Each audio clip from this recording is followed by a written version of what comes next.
welcome. I'm E.G. Marshall. Have you ever met them? The pig-headed, the know-it-alls, the wiseacres who will never learn, at least not by experience. If fortune hits them, it's their due. If it's misfortune, it's an accident, a mistake, never their fault. But I speak in generalities, and if you hang on, I'll get down to specifics. And what specifics? Sir Charles, this is the fine handiwork of a certain Colonel Clay. You are not the first who has come to the police here in Monte Carlo. Many others have been victimized. Chief Dupont, you said a Colonel Clay. Then you know the man. Oh, know him. He is unforgettable. He has a face which he molds like clay. He is a man of infinite disguises. But his real name? Who knows? His nationality? Who knows? All I can tell you is the police of 4 countries have never been able to catch him.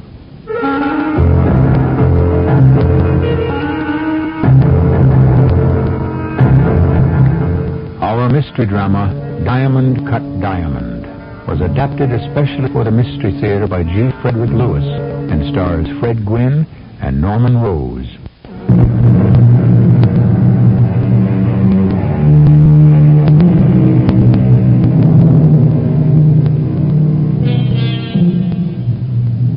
For quite some time now, I've had the enormous pleasure of bringing to your attention stories of mystery, murder, and mayhem, as well as their lighter counterparts, robbery, jewel, bank, and highway.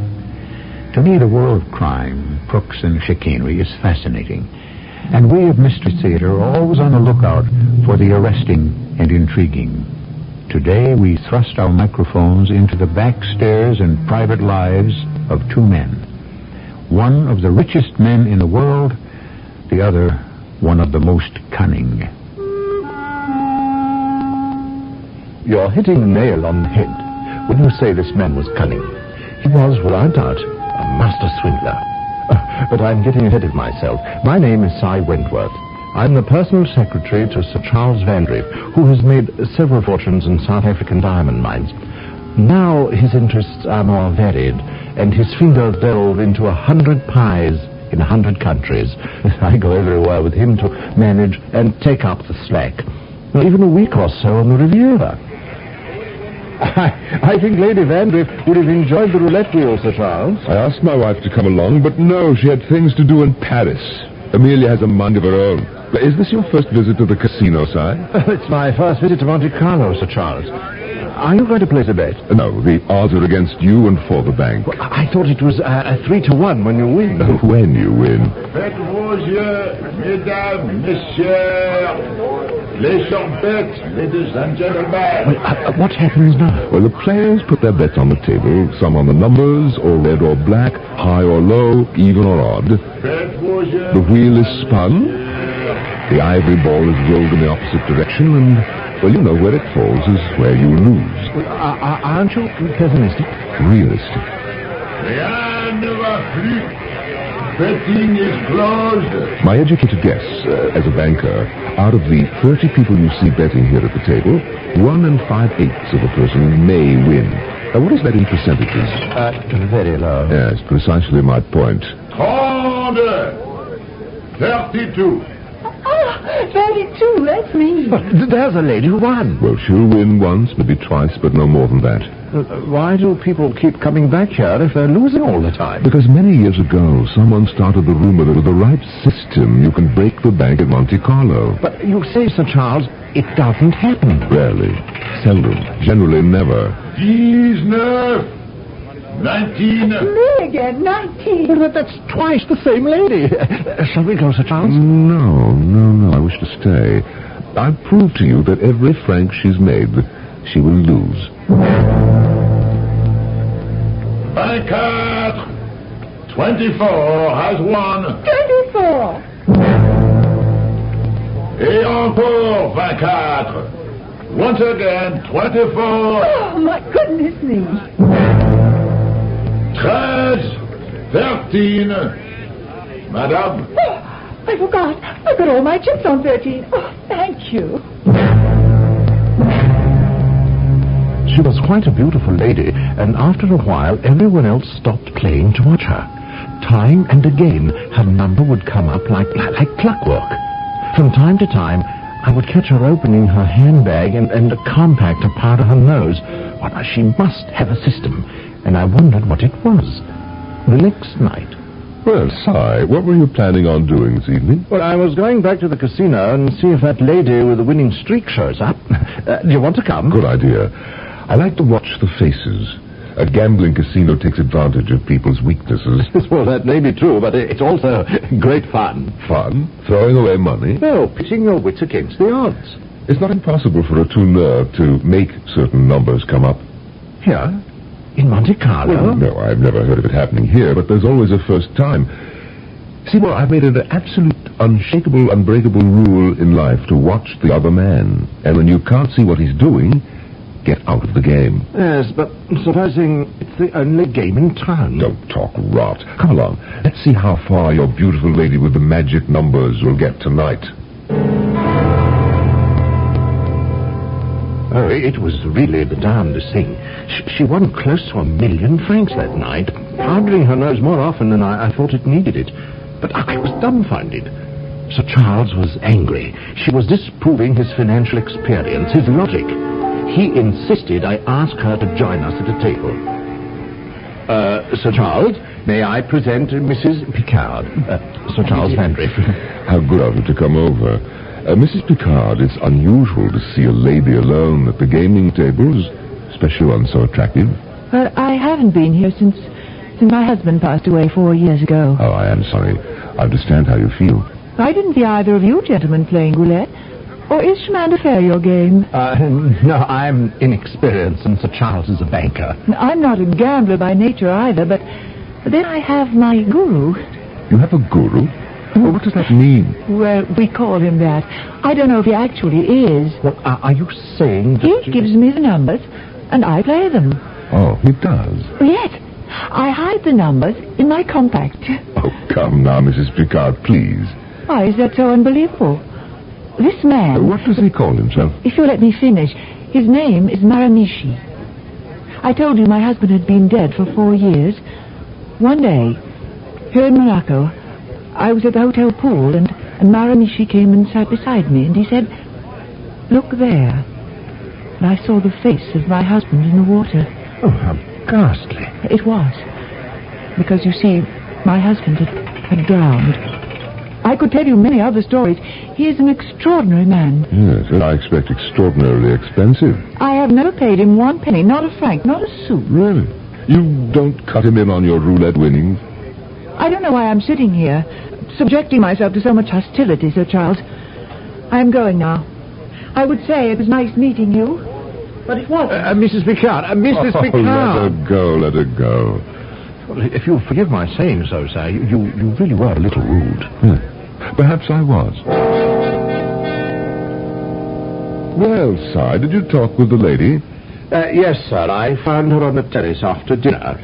She accepted your apologies. I must say, Mrs. Picard's the most attractive young woman I've seen in ages. I was thinking, this guru of hers, this Michi Marshal... Maramichi. Well, whatever he calls himself, what terms do you think he would agree to for a private seance? You mean, how much will he charge? Yes, how much? Well, according to Mrs. Picard, he does not work for money. What he does is for the good of humanity. Oh, nonsense. The man must live. Now, look, find out where the chap is staying and get him to come to our hotel tomorrow night. Don't say who I am or where you're taking him. Bring him directly to my suite. I'll have Mrs. Picard there and a few others, whoever I can find. 9 o'clock. Esteemed sir, you have explained it very well to me. I understand and I accept the fact that a gentleman who would like to meet me tomorrow night prefers to remain anonymous. And yourself also. Well, you are free then tomorrow, Maramichi. You will come. Oh, I do not sell my gifts, Sahib. I bestow them freely. If your friend, your anonymous friend, desires to behold the cosmic wonders that are wrought through my hands, I am happy to show them to him. You will come for me tomorrow, then? Oh, I shall be here at 8:30. Which hostel is he staying at, the gentleman? Well, he has asked me not to divulge that either. Oh, excellent. A careful man who wishes to avoid any possibility I might discover his identity. Just as well. I prefer to work with skeptics. It is more gratifying to convince a scoffer and a scorner than a trustful simpleton. And I rather think your Mr. X is far from that.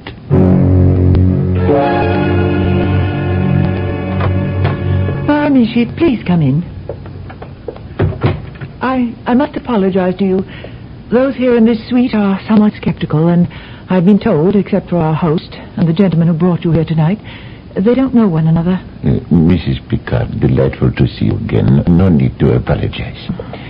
Sahib, you are the host, are you not? My soul's sight tells me. Yes, I am. Have we ever met before? No, we haven't. Do you know anyone else in this room? Only the gentleman who brought me here. His name begins with an S, I think. Seymour. But I believe you call him Sai.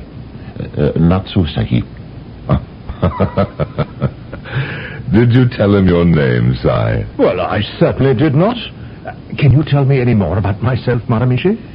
Seymour Wilbraham, Earl of Strafford.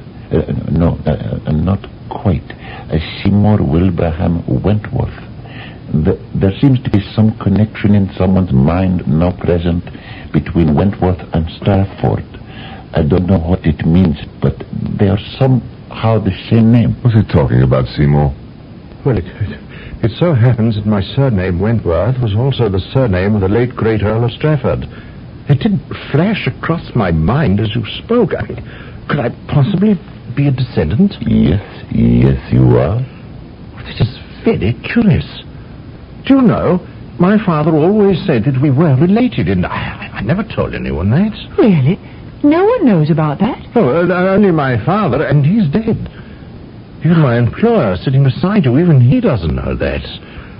Maramishi, I don't know what to say. I'm frankly amazed. And I'll have to tell you, a little frightened.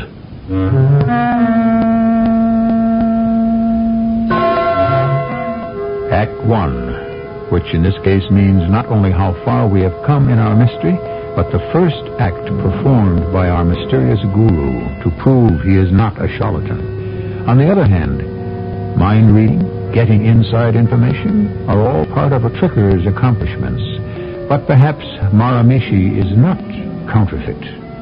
We shall have to restrain our impatience until I return with Act 2.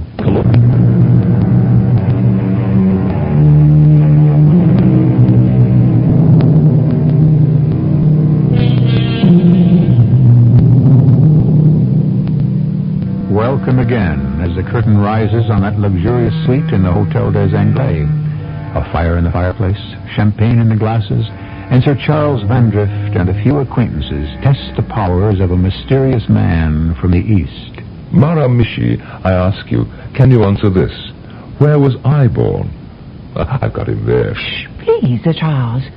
South Africa, Cape of Good Hope, Johnsonville, DeWitt Street, 1920.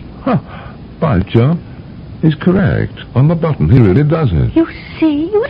Impressive. On second thoughts, Seymour, he may have found me out. He may have known where he was coming. I never gave him a hint. Until we reached the door, he didn't even know what hotel I was bringing him to. Gentlemen and ladies, would you like me to tell you the number of a banknote enclosed in an envelope? Well, now, that's a test I can understand. Would you leave the room, sir, and I'll make a selection. We shall wait until the door closes behind you. I hold up this banknote for all of you to see. Sai, Mrs. Picard, you, sir, Madame, can you all see the number? Good. Now, Sai, get me some envelopes for my writing case. This is the kind of test I like. You can't get by with any advance information here. Now, thank you, Sai. Now, I take that manila envelope. Now, I place the banknote inside and seal it up. Maramishi, we're ready. You may come in now. Good. The banknote is inside this envelope. May I have the envelope? Turning it over won't do you any good. It's a heavy envelope and it's sealed.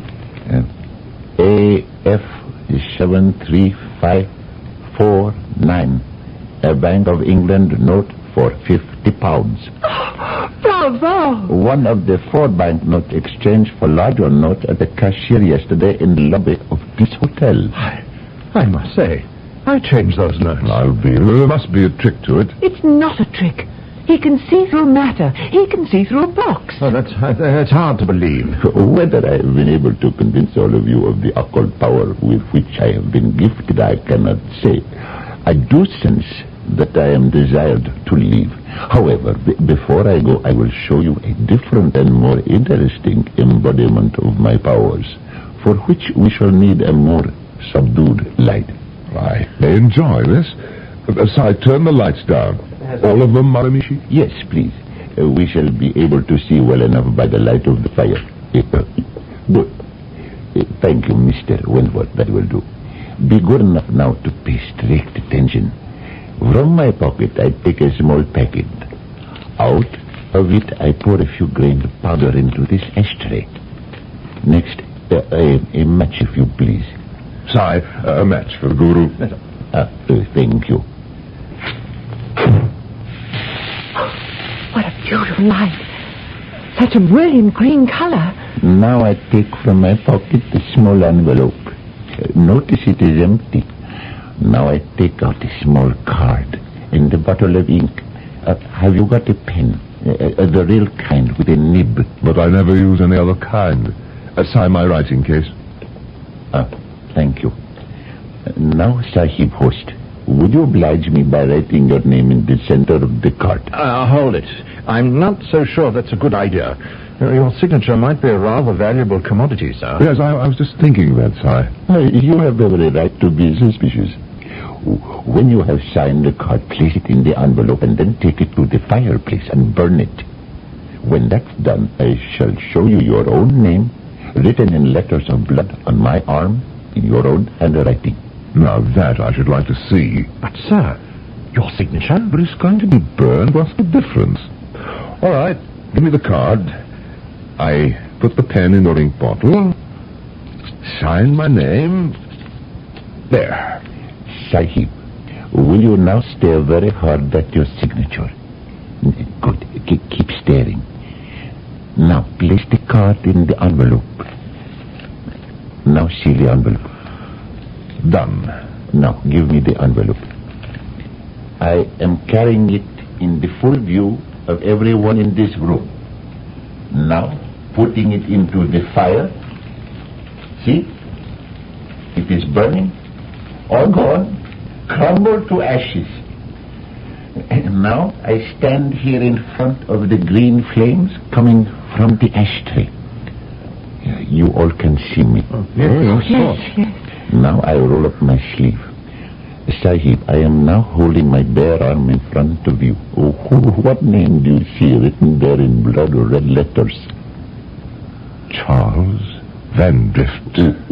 Would you say that is your handwriting? Yes, it is, but I know how it's done. It's a darn clever illusion. I'll tell you, the powder burning in that ashtray gives off a distinct green color.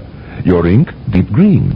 You made me stare at my signature for quite some time. So now, naturally, I see the same thing written on the skin of your arm in a complementary color, red. You think so? I'm sure of it. Happens often. I look into the sun at some brightly lit objects, close my eyes, and it remains on the retina. Then watch me as I roll up the sleeve of my other arm. Charles Van Drift is your name, but not your whole name. Now, look at my bared right arm. Is what you see also in a complementary color? I don't wish to look. All right, I will ask your friend Seymour.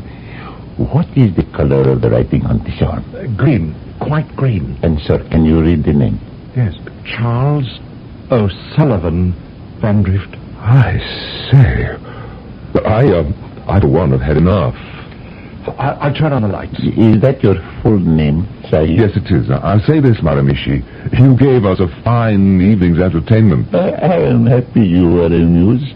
But frankly, I had hoped for more. More? Or not only that you would be entertained, but enlightened. Well, perhaps another time.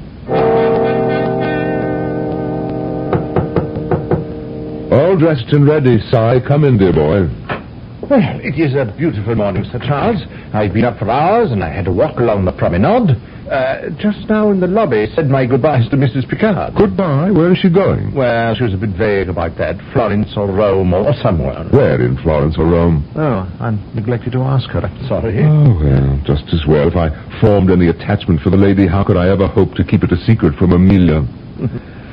Our guru friend was quite a trickster. A lot more to it than sleight of hand, I think, sir.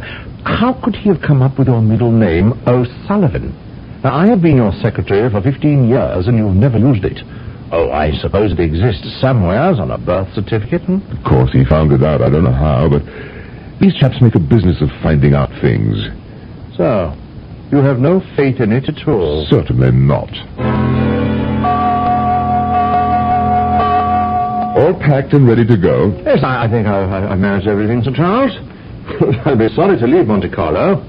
Well, glad we stayed the extra week. Yes, it's been a splendid change. Now, if only we didn't have to meet Amelia in St. Moritz and could fly on to Italy.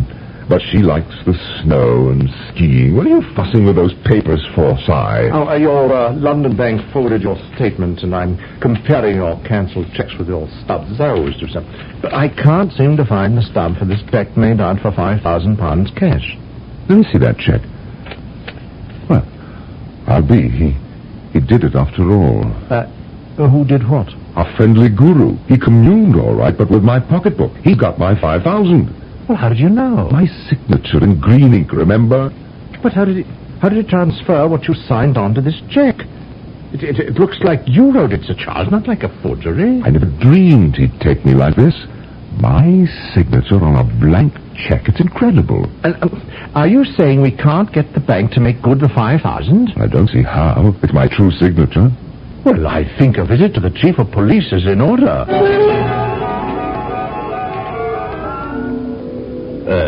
Sir Charles, in my opinion, Colonel Clay has struck again. You are not the first who has come to the police here in Monte Carlo. Chief Dupont, you said a Colonel Clay, then you know the man. Oh, certainly, he's unforgettable. We call him Colonel Clay. The Paris Sûreté call him Monsieur Rubber Face because his face is like Indian rubber. It's so changeable.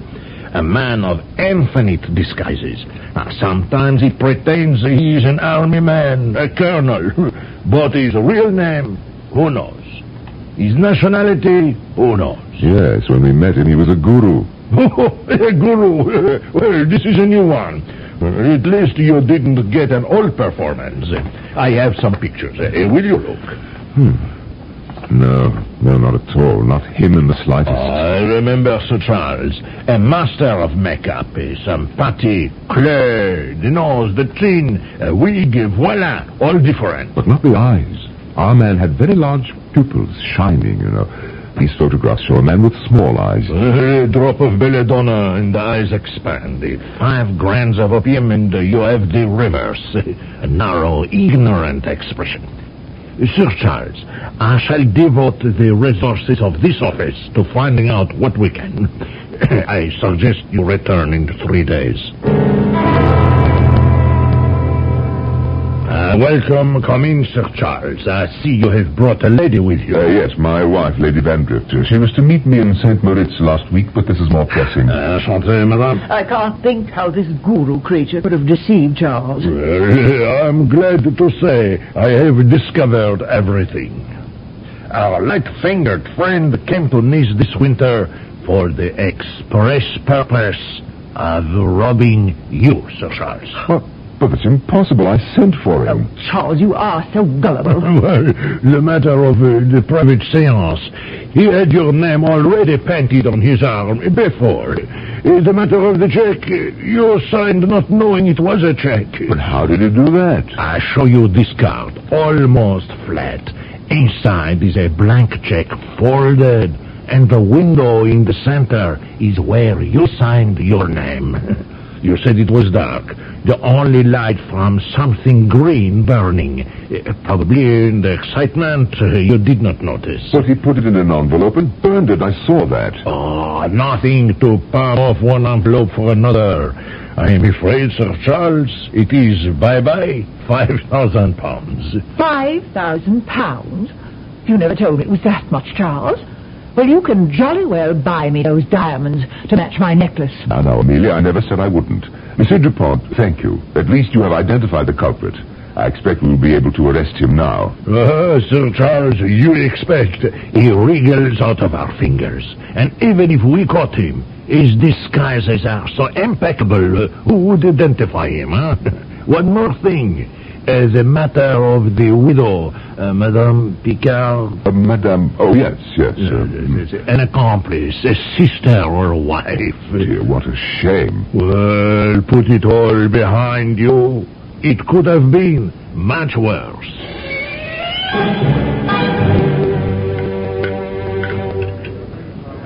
That's the trouble with these resorts. One gets too fat. Well, surely, Lady Vandrift, you work it off on the ski slopes. You've been out there all day. It doesn't seem to do me any good. Here I am stuffing myself at dinner time.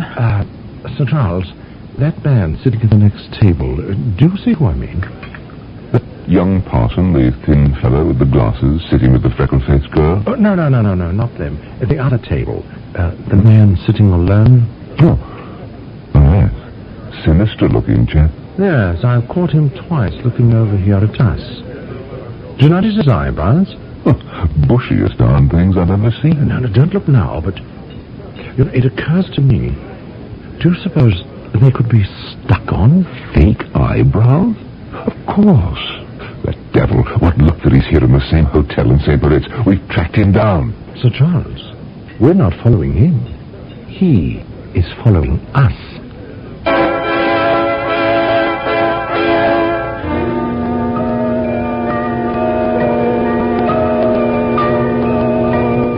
From the Riviera to the Swiss Alps, could indeed the man with the bushy eyebrows have the nerve to try again? Only this time Sir Charles is well on his guard. Who wins? Who loses? The man of 1,000 disguises or the man of £1,000,000 sterling? I shall be back shortly with the unusual conclusion to this extraordinary tale.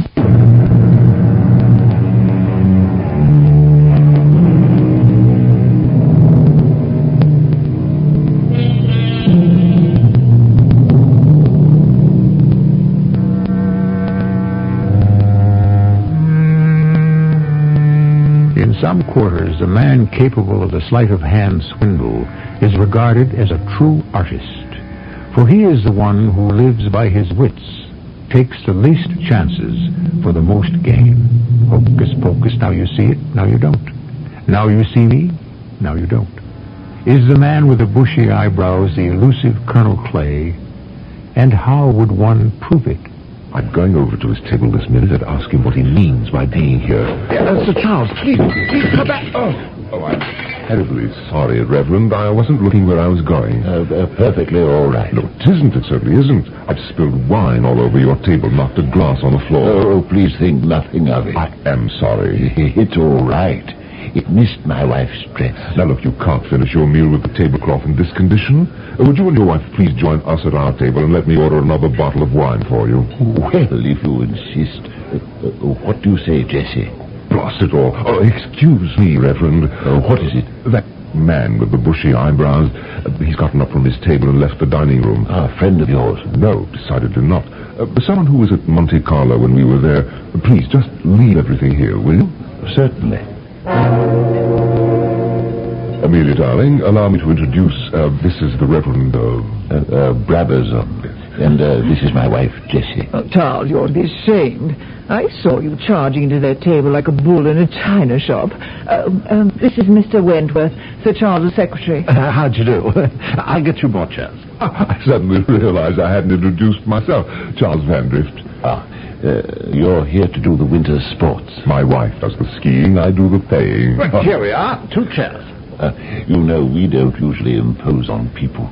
My wife and I will We haven't been married that long, and when we take a vacation, I'm afraid we're not very sociable. Now, what kind of wine were you drinking? Oh, I'm afraid it was the cheapest kind of plonk on the wine card. My wife and I, as you might guess, are not very knowledgeable in tastes.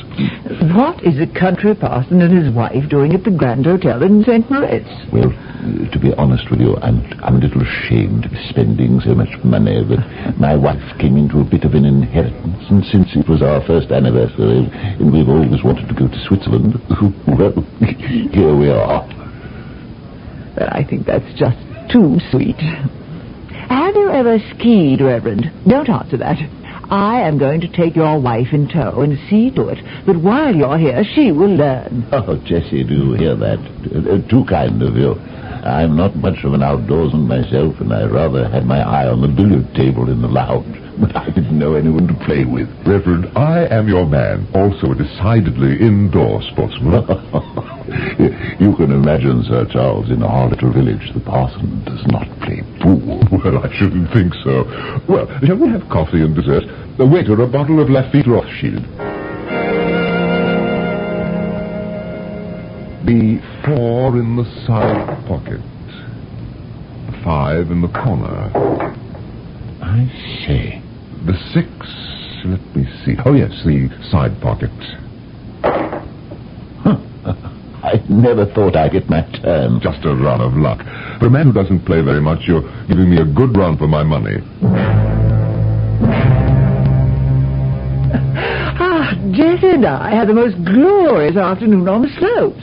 She's a very quiet girl. She took to skiing like a duck to water. That Brabazon. It's a pleasure to meet an honest man. They don't have much, but he's quite content. They have enough to live on. I asked him about the poor in that village of his. Eppingham? Yes, on purpose to test him. I know from experience these country parsons are always trying to screw something out of you for their poor. Would you believe it? He's got no poor. They're all well-to-do farmers. He said to me, if somebody gave me £50 to use in my village, I wouldn't know what to do with it. Well, he certainly doesn't want anything out of you. Ah, Reverend, you're the first down. I'm going to tell you, I simply adore your wife. Oh, well, she's having the time of her life skiing with you, Lady Vandrift. Ah, here comes Charles. Good evening, Reverend. But where is she? Isn't your Jessie a little late for dinner? Jessie said she felt a bit indisposed and I was to come down without her. That's a coincidence. Si said he didn't feel too well either. He's not having dinner. Heavens, those cufflinks of yours, Reverend, I never noticed you wearing them before. No, I certainly have. Every night I dress for dinner. What extraordinary fine diamonds they are. And so large, my goodness. Oh, they are good stones, very good stones, considering. But they're not diamonds, Lady Vandrift. They're the best old-fashioned Oriental paste. My great-grandfather brought them for a few rupees from an Indian cavalry officer who had looted them from the Sultan's palace. He also thought, like you, he'd got a good thing. But when he had them looked at by experts, they were only paste. They're worth, I'd say no more than 2 or 3 pounds. Really? May I have a look at them? Of course, Sir Charles. I'm used to taking them off. They're always noticed. Admirable imitation. I'm not surprised they fooled the experts. Lady Vandrift has a necklace very similar in character. Same age, same design, same cut stones, but of course genuine diamonds. Since these are so much like them and would complete her set, I wouldn't mind giving you, say, £50 for the pair of them. £50? Oh, my goodness, £50 for 2 paste stones. Oh, I couldn't do that. They're absolutely worthless. But for me, you see, they have a sentimental value. Oh, well, should you change your mind, Reverend, you would be making Lady Vandrift very happy. Well, now, shall we order dinner? I couldn't get over it, Charles. Those diamonds in his cufflinks are identical. And you know I've been to practically every jewelry store on the continent to find 2 extra links for my necklace. How can they look so much like mine and be imitation? Because they were probably part of the original set. Your necklace, my dear, also once belonged to the Sultan. You mean... That the Reverend's cufflinks are not paste. They are real. Oh, Charles, he doesn't know it. They're worth not less than £20,000. But I shall bid them up gently. Too bad there's only one billiard table. Well, I suppose we'll have to wait our turn. Yes. By the way, Reverend, I've left a very unhappy wife upstairs. She has her heart set on your cufflinks. Shall we say £200? This is awkward. You see, I'm no money grubber. Surely you understand my mother's gift and family tradition are not for sale. Supposing I were to make it 500? What opportunities it would give you. You could build a new wing on your village schoolhouse. No, I couldn't. I hope they end their game soon. Really, Sir Charles, I couldn't part with them. Well, the money matters little to me. Amelia has her heart set on them. Isn't it every man's duty to please his wife? I offer you £1,000. Oh, my goodness. Well, look, let me talk it over with Jessie. 1,000. Huh, gracious.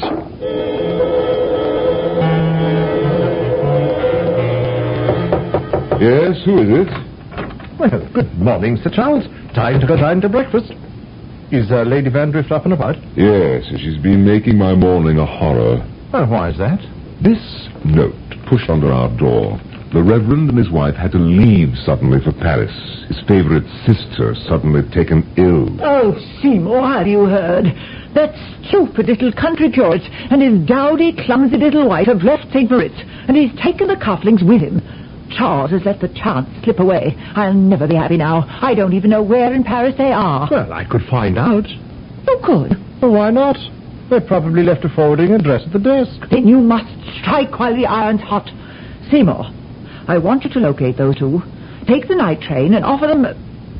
What did you say they were really worth, Charles? Conservatively, £20,000. Then offer them 5. Charles, write out a bank draft. I make it for 10,000 just to be on the safe side. Try to get them for less, of course. But even at 10,000, they're an extraordinary bargain.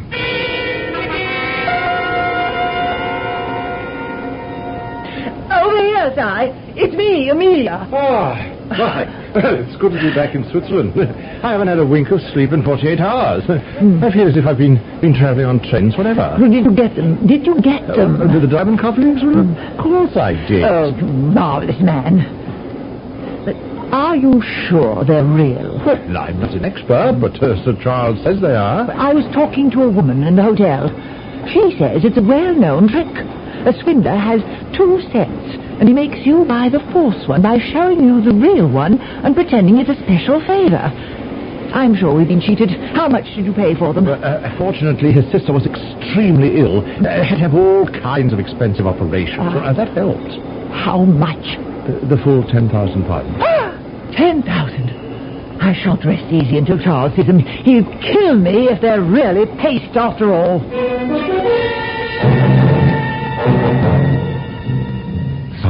I know what I'm doing. They are real. Magnificent. Amelia's gone down to the hotel safe to fetch her necklace, and we'll see how well they match.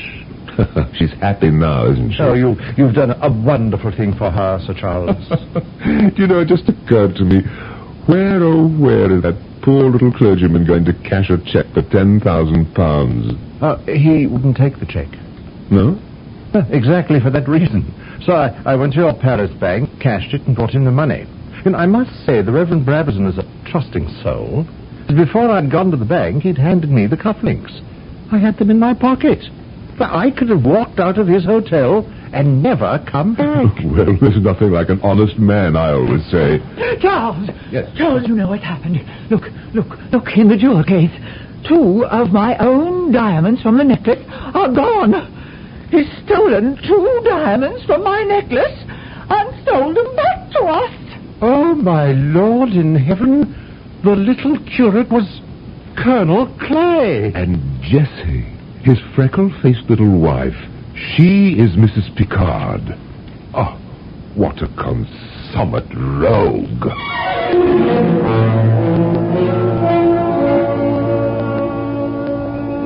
Since I began this story, let me add a postscript. We never saw the money or Colonel Clay and his lady again. Nor did we get any sympathy from Monsieur Dupont of the police. He said to Sir Charles, "I don't think you have much cause for complaint. Your wife thought she'd bought paste at the price of diamonds. You and your secretary thought you'd bought diamonds from an unsuspecting person at half their value. Colonel Clay, he took you all in.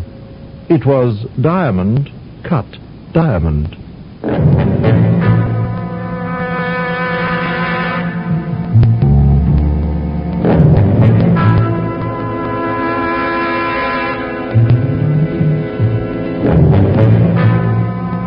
The man of 1,000 disguises, in his own way, unmasked a man of wealth who could not disguise his own greed. What is it Nathaniel Hawthorne once said? No man can wear one face to himself and another to the multitude without finally getting bewildered as to which may be true. I shall return shortly. Hurry!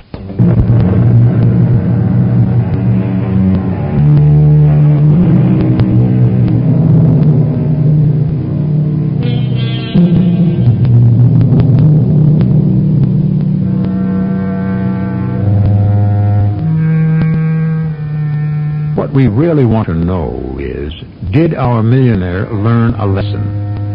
Don't try to cheat the cheaters. Don't try to con a con. To be quite honest, we doubt it. Men like Sir Charles go through life by their own rules. And if you ask me, I'd rather deal with a full-time crook than a part-time honest man. At least you know where you stand.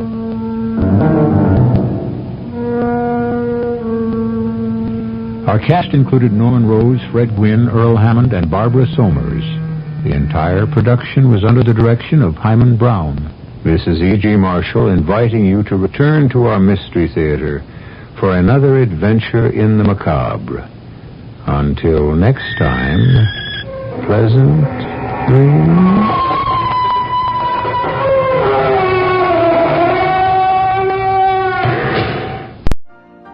You've been listening to the OTR Gold Network. Find more classic radio at otrgold.com.